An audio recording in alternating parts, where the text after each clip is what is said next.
I'm Lisa Pavelka, and I'm so glad you joined me today in the Fire Mountain Gems and Beads Design Studio.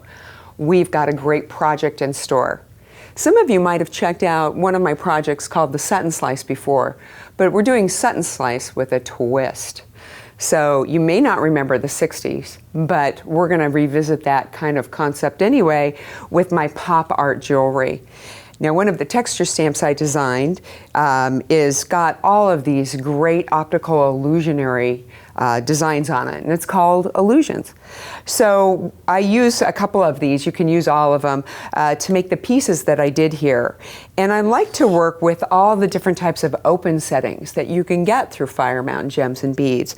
And you might look at a little ring like this and think that's not a very substantial foundation for a project, but you'd be surprised at what you can do. And I've even taken some of these gear-shaped pieces and done that. Now, what gives this a twist, in addition to the optical quality that you can achieve with this stamp using the Sutton Slice and the Fimo Professional Clay we're working with today, is that we're going to dome it. We're going to make it pop up, literally. So let's get started. Now, it starts with a clean, dry stamp. So if you use inks and powders with your stamps, be sure to make sure they're really clean before you get started. And you definitely want to condition your clay. With the Fimo Professional, it doesn't take a lot. And I'm starting with True Magenta, so it's nice and soft and warm, and we don't need a lot of tools here, but I'm just going to take a little piece of this. Now, with a Sutton Slice, trust me when I tell you, a tiny little ball is all you need for each little bit you put in. If you try to lay down a big slab or sheet of clay, you're just going to struggle, and it's going to make the technique a lot harder. You'll find that out if you don't believe me and try it on your own. So tiny little balls of clay. I'm going to select this kind of poppy globe type of design right here. And what we do is we start by pushing in with your fingers into the stamp. Now let's talk blades. There's a lot of different blades that you can get for clay through Fire Mountain Gems and Beads. Now, I have a preference, and you might like something a little different than I use, but I have a preference for a blade, and this is from the Sculpey set. Actually, this one right here, it's got a little bendy. It comes with safety handles, but I like to take them off for this project. It's your call. We always handle the blades from the corners for safety. But I like a blade that's got a little bit of bend to it, but it's a little stiff too.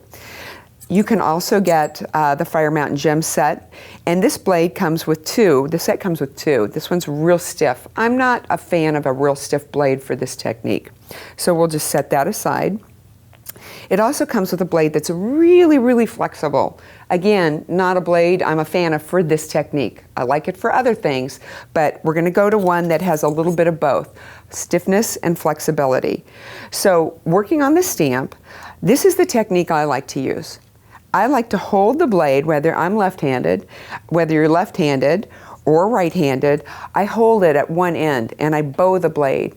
A little bit of angle in there. And you just hold it down and pivot. Be very careful. Watch your fingers. We want to keep those nice and safe. And you slice the clay off, leaving it embedded in the stamp.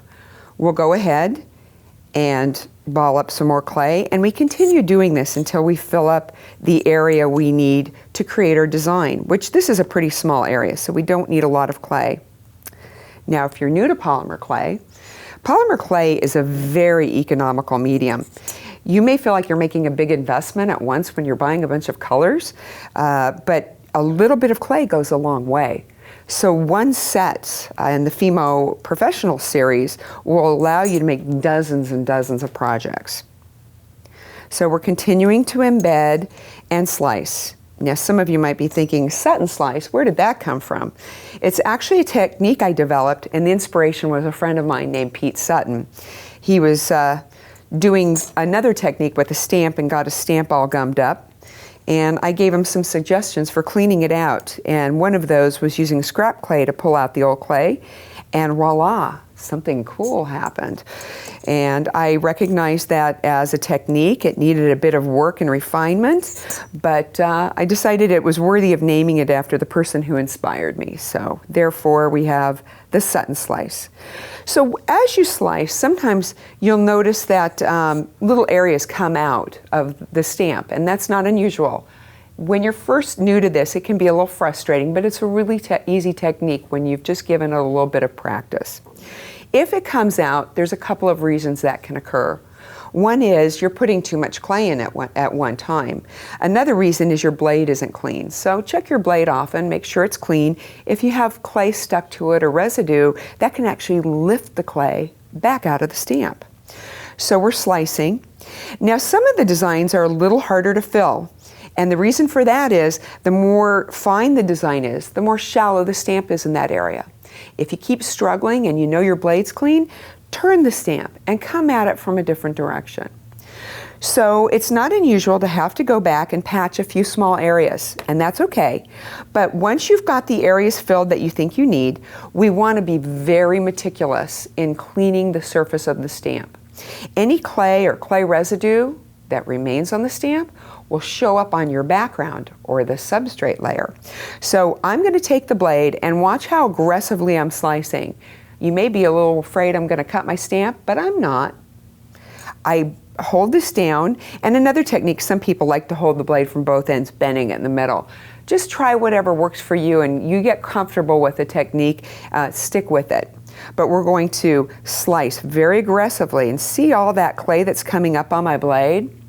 That most of that is not sitting on the surface of the rubber. Most of it's actually underneath the design, and I'm being that aggressive with my blade. But I want to make sure that no clay sits on the surface of the stamp. Otherwise, again, that is going to mar the overall effect. Before I come in there with my background layer, I want to clean up any of these little bits or pieces that may be floating around, because those have a way of getting on your background layer and interfering with the design. So a little bit of housekeeping here. Shh, don't tell my husband. Okay, so we'll get this out of the way and let's talk about our substrate layer. Contrast is really a really critical thing to do when you do a Sutton Slice. So I'm actually going to work with this true yellow here. A lot of people don't think the yellow and the pink would work well together, but be brave. Try new color choices you've never tried before. But let's talk about that. Let's just set this aside for one quick second and look at this same design done with a background. Now I used a gradient background. More about that in just a second. But the gradient background's the same. It's a blue to a purple. But you notice how different the effect is when I used white to embed in my stamp versus black. Total change in contrast and tone. So keep that in mind when you create your Sutton Slices. And then again, don't be afraid to try different patterns on this stamp. You can even use my other texture stamps for this technique, but I really like the pop art effect. So back to our stamp. So I don't want a really, really thick piece for this particular project. I want about a medium thickness on my pasta machine.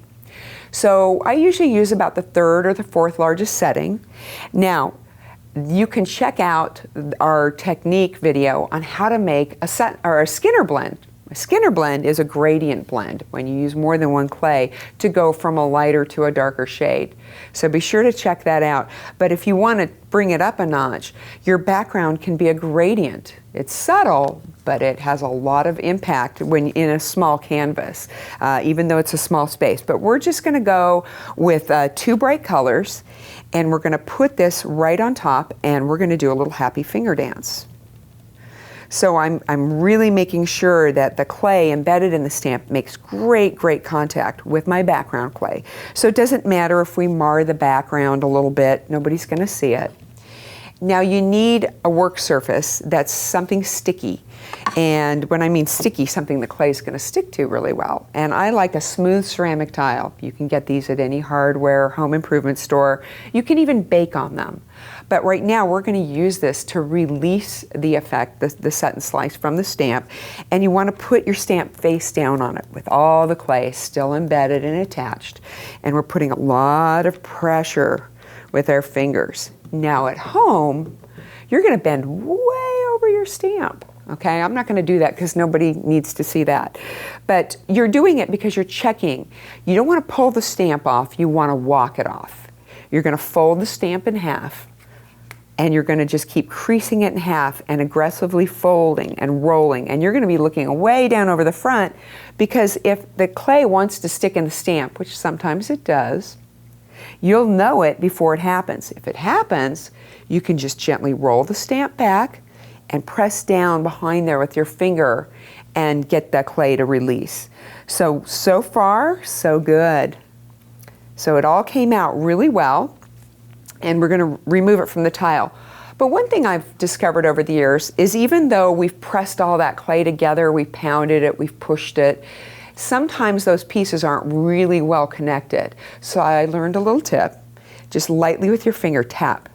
Make sure that the embedded clay is really, really bonded with the background clay. Just a light tap. We don't want to flatten it and change the design.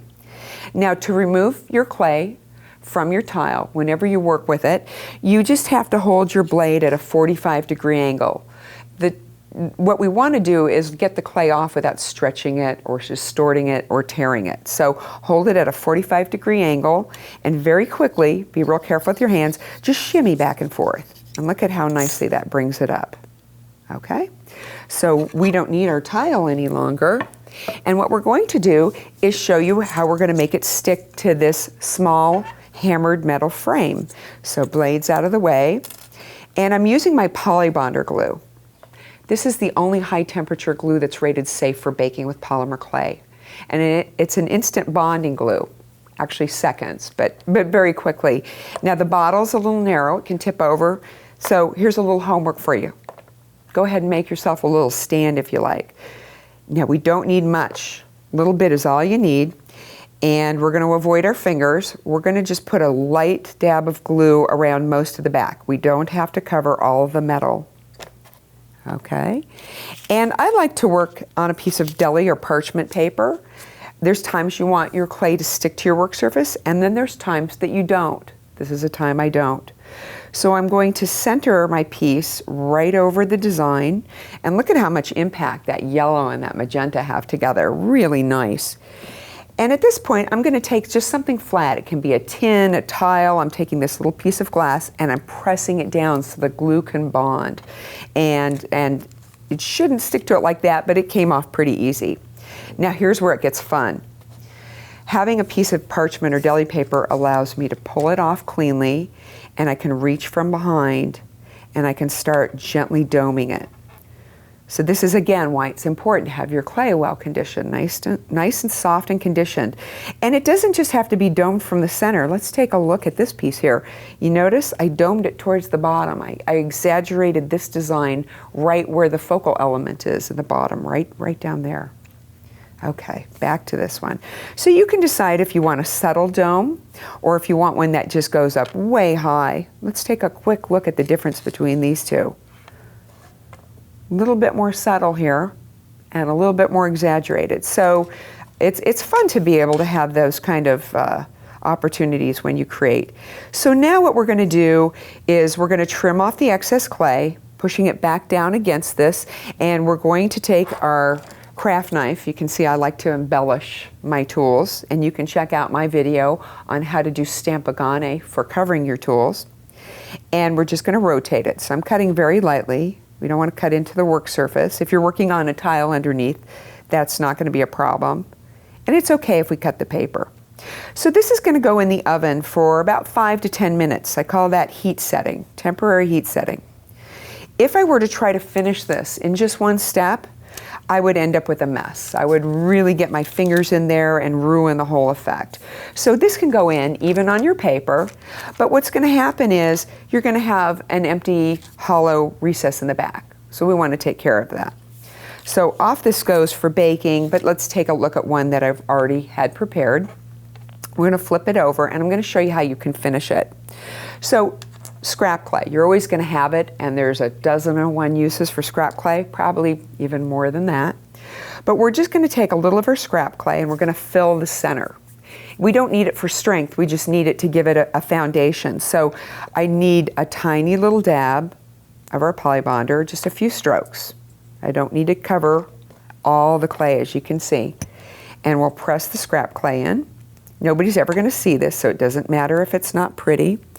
And we'll take our blade and very carefully just shave off any excess. And now we're going to come in with a glue-on bail. These are the kind that a lot of people use for glass pieces or cabs. So decide which end you think is up, and that looks pretty good to me, so I'm just going to press and mark it so I've got a reference point. We're going to take just the easiest little bit of glue again and dab it. And we're going to press our bail in place, check it from the front, and make sure we like the alignment, that it's nice and straight and in position just where we want it to be. That looks pretty good, because once we get this baked, you can't go back and fix that. Now we want to take a layer of some nice clay. Now I'm using black, and the reason I'm using black is if you're wearing it against your décolletage, you can get body oils, perspiration, perfume. Those types of things can discolor the clay. So we're going to just place this right over the top. We don't need any glue because we've got some raw clay in there. And again, raw clay and raw clay like to stick together. Baked clay and raw clay do not. That's where we would use some polybonder. So let's bring back our tile. Notice how this particular bail has a bit of a raise on it from behind. So I can actually go back and take some of that parchment and align this up. Let's take a look from the front here. And I let that overhang so that my piece lays nice and flat against my surface. And we're going to bring it back towards me, and we're going to push it up just a little bit more so it's easy to see, and we're going to trim the excess, and it's going to be baked again. Now, I usually will do another baking after this, and I'll tell you why. I think that oftentimes what separates the crafter from the artisan is the quality of your finishing. Most people aren't going to see it from the back, but maybe you sell your work or you gift your work. We're going to bring this up, and because it's baked, I can handle this now without fear of dinging or ruining the front. But I'm going to push all the black clay down around it. And you see I'm getting fingernail marks and fingerprints in there. And we'll just push a little bit of black clay up there. And now I can go around the edges and trim that excess. But this is going to go in the oven again for 5 or 10 minutes, and that's going to heat set it. The general rule of thumb for all polymer clay is it needs a minimum of 20 minutes for every 1/4 inch of thickness. Now what we're looking at here is maybe 1/8 of an inch or less, so it really doesn't need 20 minutes, but I would bake it at least 20 minutes. So for the Fimo Professional, that's at 230 degrees Fahrenheit, 110 degrees Celsius. You could bake it longer, it's not going to hurt it.